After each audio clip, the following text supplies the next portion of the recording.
DocTalk is brought to you by Merck Animal Health. By integrating the comprehensive animal health product portfolio of Merck Animal Health with the innovative technologies of All-Flex Livestock Intelligence, we are shaping the future of animal health, resulting in more effective solutions and healthier animals. Hey folks, welcome to DocTalk. I'm Dr. Dan Thompson. Thanks for joining me.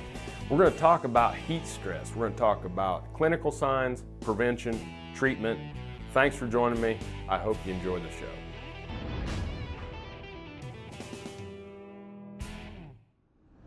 Bovolus Nasalgen 3 offers young calves unrivaled protection against devastating respiratory diseases, including IBR, PI3, and BRSV. And it has a unique blue shadow, so there's no second guessing which animals have been vaccinated. To up your protection, choose Bovolus Nasalgen 3 PMH, the first and only intranasal that protects against viral and bacterial pneumonia. Talk to your veterinarian and visit nasalgen.com to learn more.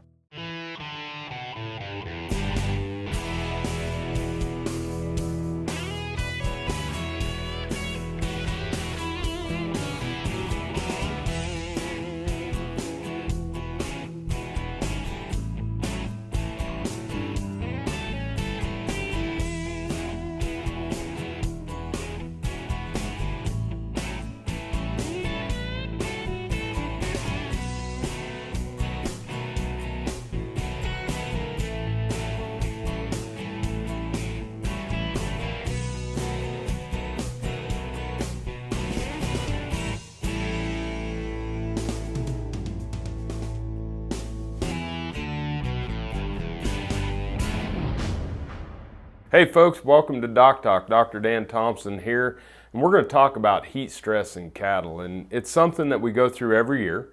It's something that we have a lot of questions about. There's been a lot of work done on this area, and yet sometimes we don't tie it all together. So today what we're going to try to do is talk a little bit about, how do we determine when heat stress is going to occur.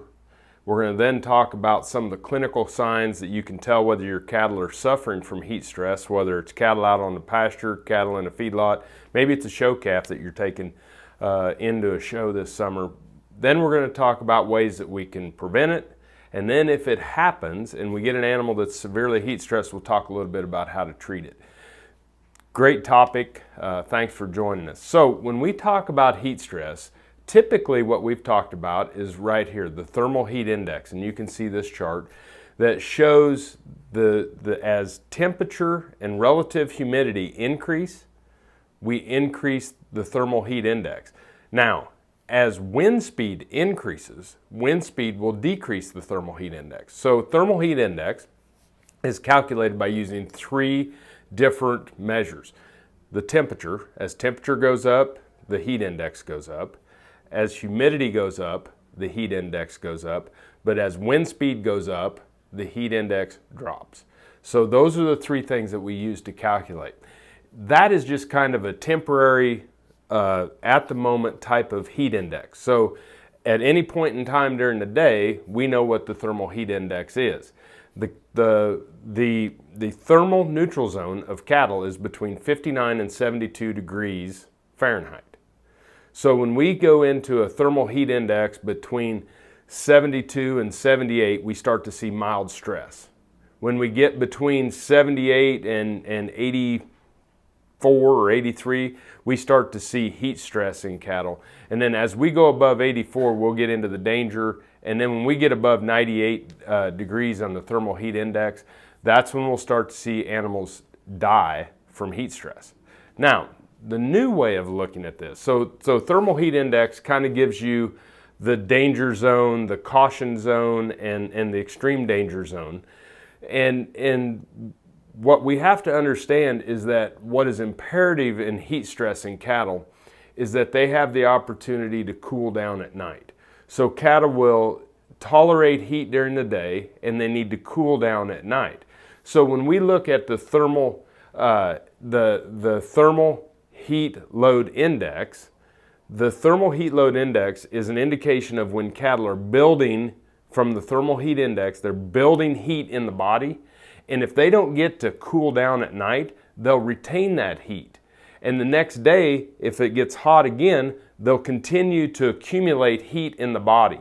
And so then it may take 2 or 3 nights before the animals cool down to a point in which we can actually work them or do something with them. So we have thermal heat load index, we have an accumulated heat load. We'll talk a little bit more about that as we come back and we get into some of the things that you will see cattle starting to exhibit clinical signs of heat stress.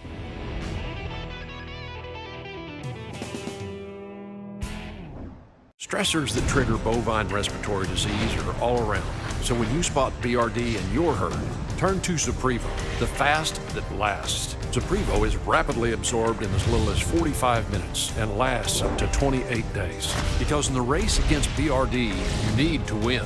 Ready, set, Zuprevo. In case of human injection, seek immediate medical advice. For use in beef and non-lactating dairy cattle only. For prescribing information, talk to your veterinarian or visit Zuprevo.com. If I would have known the power of it 10 years ago, we were in the dark ages when you look back at it from where we are today. Progress is better, the way you can make improvements is better. When we see a tool like genetic testing that gives us the ability to see what an animal would have normally been 10 or 15 years down the road, today, we're going to use that tool, we're going to take advantage of it. You can either choose to use genetic testing and do the leaps and bounds generation turnovers that make the progress possible, or you can go on the slow track that leaves you probably generations behind in as few as 3 years. If you haven't made that leap, now's the time to make the leap, because every day that goes by, you're giving up generations to those that are using the technology. Angus GS powered by Neogen is the highest industry standard in genomic testing for your whole herd. Contact the American Angus Association or your Neogen territory manager to test today. When a new calf hits the ground, the clock starts ticking. A belly full of colostrum gives them their best chance, but if they don't get any, time starts running out. That's when you grab a bag of Oxford Ag Colostrum in their patented feeding system. It's simple. You fill it with warm water, shake it to mix, feed it with a tube or a nipple, and you are done. No bucket, no bottle, no mess, and right on time. Ask for it by name wherever animal health supplies are sold. Success in the cattle business hinges on a lot of different people playing their part. From the vet to the cowboy and the nutritionist to the feed truck driver, you rely on them to get their job done right, and so do your cattle. Your expectations for the vaccines you use should be no different. Bimeta's cattle vaccines were developed and are made and sold by men and women in the cattle business. No smoke and mirrors, just real-world protection that you can rely on. Go to bimetabiologicals.com to learn more.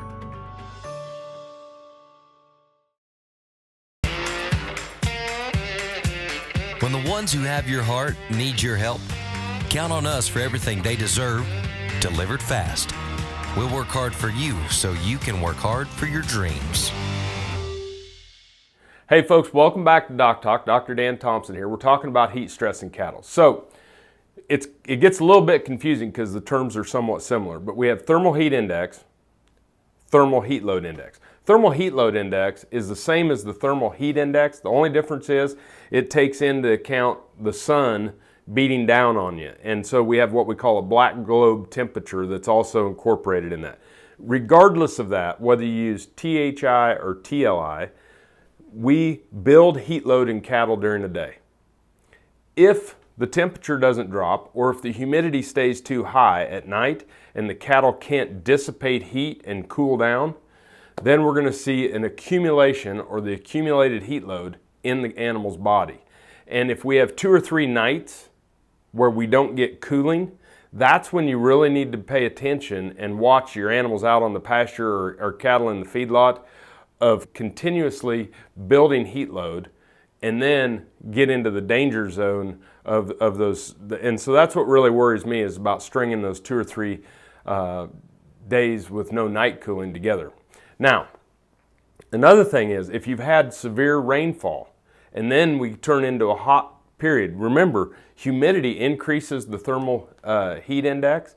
Well, the humidity from the ground and the mud, where those cattle are closer to, can increase in that microenvironment relative to what we feel outside the feedlot with no mud. So be aware of that. So how do cattle dissipate heat? Well, the best way that cattle dissipate heat is they give off heat just like we do through their body surface. And people will say, well, cattle don't sweat, and that's not true because a lot of their cooling does come from sweating, and cattle sweat in their armpits and their groin is where most of the sweat glands of cattle are located. When we see cattle starting to open mouth breathe and pant, and that's what everybody says, well, cattle cool themselves through evaporative cooling. When we start to see cattle open mouth breathing and panting, they're in heat stress, distress mode. They aren't down, but they're starting to suffer from high thermal heat index, high humidity, high temperature, low wind speed, okay? And so the first thing we'll see is cattle will start to hover around water. They'll try to catch a breeze. They'll spread out in the pen. They'll try to find shade. Different things of behavior is what we'll see at the beginning when cattle start to feel discomfort from heat stress. Then we'll watch those cattle start to, once we start to come into the pen and see those animals starting to pant, that's when the animal, and the panting mechanism is kind of neat because it moves air in and out, which then helps with the evaporative cooling in the respiratory tract, which then helps cool the body. But 80% of the body's cooling comes from heat being released off of the surface. Only 20% is from this evaporative cooling. When we see that evaporative cooling, the reason why the animal takes short breaths, because if it takes big, deep breaths while trying to cool, it would hyperventilate. Who thought? So the good Lord in Detroit designed these animals to cool themselves just like a dog panting or a cow panting, short breaths, evaporative cooling. If we have things such as respiratory disease, it could impair that animal's ability to cool itself, and some of those animals will drop out when we have heat stress. We're going to come back, we're going to talk a little bit about what you can do to prevent heat stress after these messages.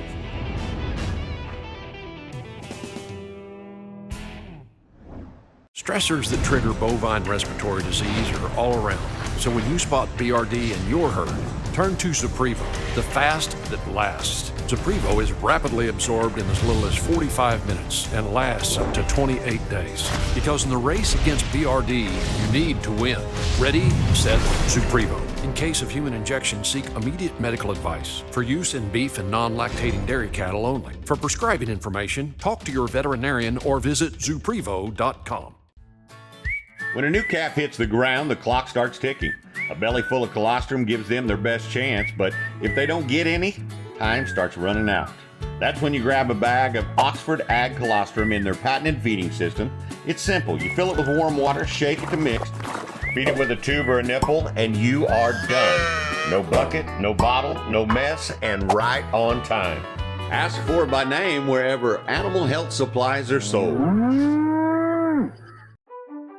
When it comes to treating BRD, you want a product that you can count on to get the job done at an affordable price. Macrosyn by Bimeda delivers on both. A straight shooting, no BS tulathromycin that does what it's supposed to do. End of story. You don't need to take our word for it though. Go to macrosyn.com for customer testimonials and head-to-head trial results. For your cattle and your bottom line, choose Macrosyn.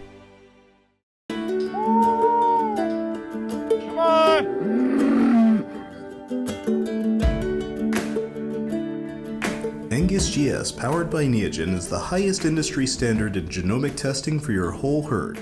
Contact the American Angus Association to test today.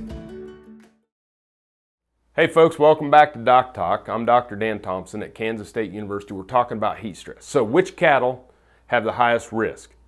And those are our black-hided cattle that are finished, or our fat cattle, okay?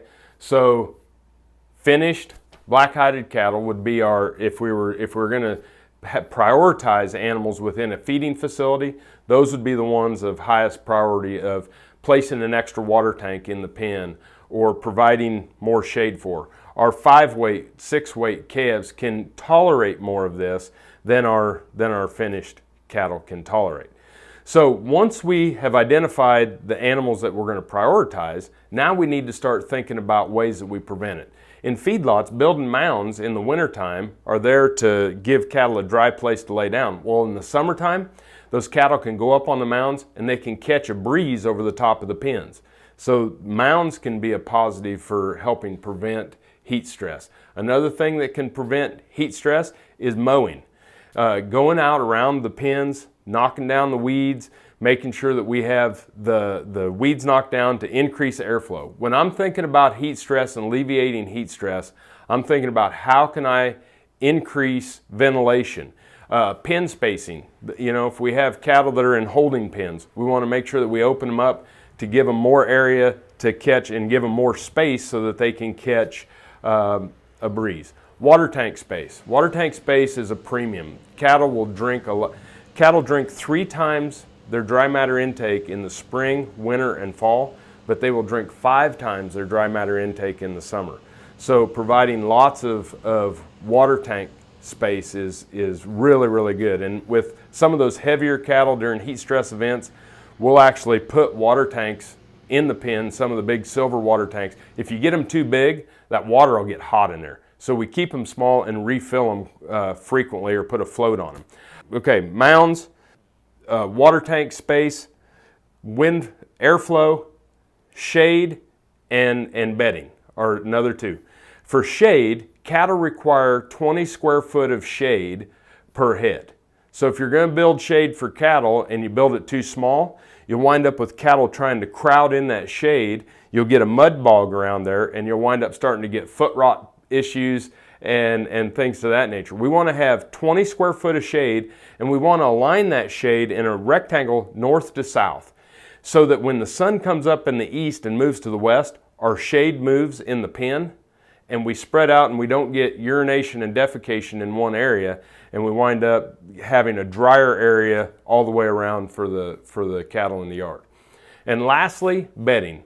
We think about bedding in the winter when it's raining and when it's cold and when it's muddy, and we put bedding down for the little guys.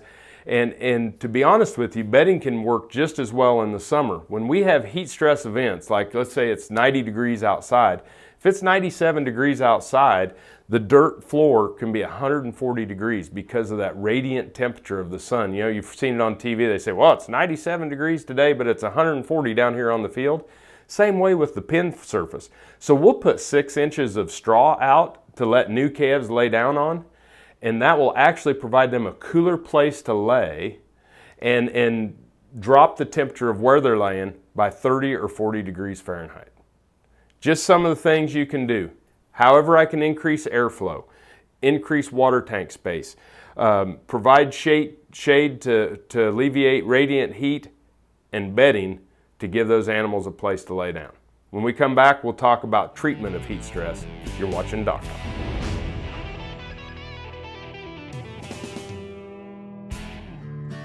I'm Dr. Les Anderson. I'm a beef extension specialist at the University of Kentucky. The Alertus on-farm test has the opportunity to completely change the industry.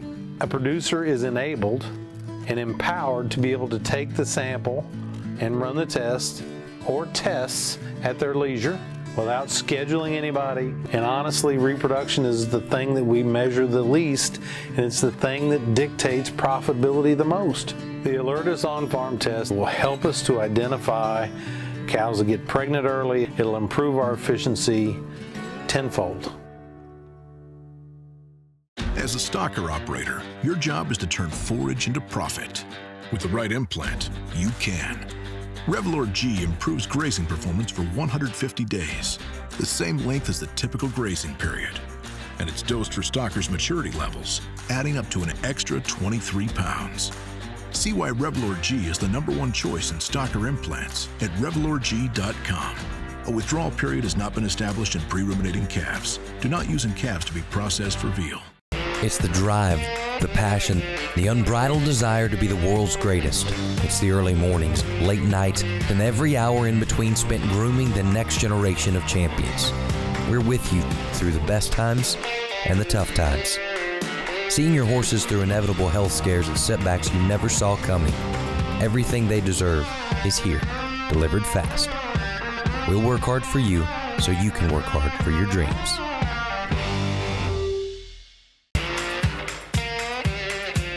When the ones who have your heart need your help, count on us for everything they deserve, delivered fast. We'll work hard for you so you can work hard for your dreams. Hey folks, welcome back to DocTalk. Dr. Dan Thompson here. We're talking about heat stress. And when we think about heat stress, we've talked about, when it happens, what cattle look like when they succumb to heat stress, and then the last one is how we could prevent it. Now let's talk about if one of your calves or feeder cattle would succumb to heat stress, what should you do? And if we have an animal, the first thing is you're going to notice that it has really labored breathing and panting and stumbling. And those animals that are in heat stress distress, we want to make sure that we coat them with water. Now, if you go out and you have a pen of cattle that has heat stress and you hit them with water and spray them down to cool them down, once you make that commitment, you need to do that until the heat stress event is over. If you stop doing it, you can create more damage than good. So if you hit them once, you need to keep doing it until the temperature subsides and we cool off.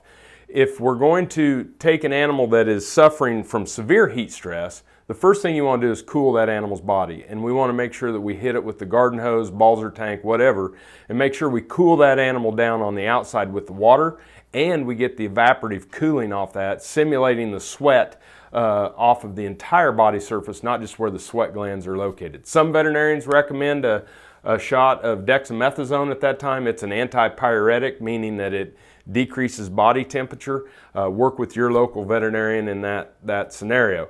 Once you have an animal, if you have one animal that goes down from heat stress, you can be assured that you have an issue now in other cattle across the feed yard, in your herd, providing emergency shade, providing emergency water. Sometimes putting a silver tank in the corner is not enough. We'll actually put plastic lining over our feed bunks and put sandbags at the end, and we will increase the sandbags and fill the feed bunks with water.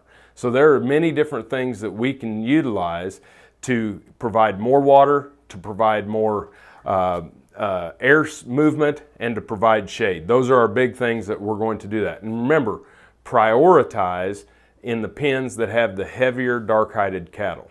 Those are the ones we want to work with first. Now, we've talked about thermal heat index to predict heat stress events. The USDA has an app. To go to this app and have it on your person, on your phone, where you can punch up what the prediction is for today, tomorrow, the next week for heat stress for cattle in your area. You can actually look at a map. Great app, great work by USDA. So we can use that to predict. Remember to look for cattle that are panting. If we have a lot of cattle panting across the feed yard, that's when we really need to focus on prevention methods, making sure that weeds are knocked down, make sure we have adequate water tank supply, adequate water pressure to keep up with the cattle drinking more.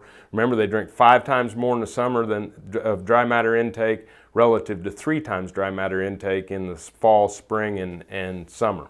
And then lastly, making sure we want increased airflow, shade 20 square foot per head to decrease temperature and the radiant heat from the sun, but focus on airflow, shade, and water, and watch for night cooling. If we don't have night cooling for 2 or 3 nights in a row, you really need to be concerned about the accumulated heat load.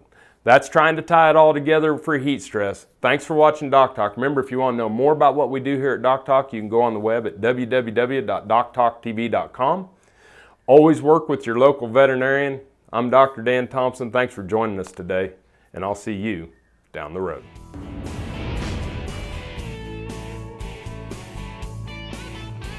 DocTalk is brought to you by Merck Animal Health. By integrating the comprehensive animal health product portfolio of Merck Animal Health with the innovative technologies of All-Flex Livestock Intelligence, we are shaping the future of animal health, resulting in more effective solutions and healthier animals. When a new calf hits the ground, the clock starts ticking. A belly full of colostrum gives them their best chance, but if they don't get any, time starts running out. That's when you grab a bag of Oxford Ag Colostrum in their patented feeding system. It's simple. You fill it with warm water, shake it to mix, feed it with a tube or a nipple, and you are done. No bucket, no bottle, no mess, and right on time. Ask for it by name wherever animal health supplies are sold. The Alertus on-farm pregnancy test for us has been unbelievable time saver because we can do it whenever we want. My favorite part about Alertus on farm, we can get results fast. You know, in 20 minutes, you know whether that cow goes to pasture A, B, or C. It's just very efficient. It's going to make you a lot of money. You're not going to have open cows standing there all winter looking at you, and you can do it on your time. When a new calf hits the ground, the clock starts ticking. A belly full of colostrum gives them their best chance, but if they don't get any, time starts running out.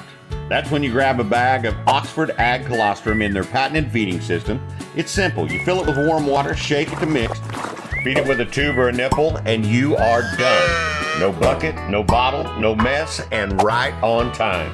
Ask for it by name wherever animal health supplies are sold.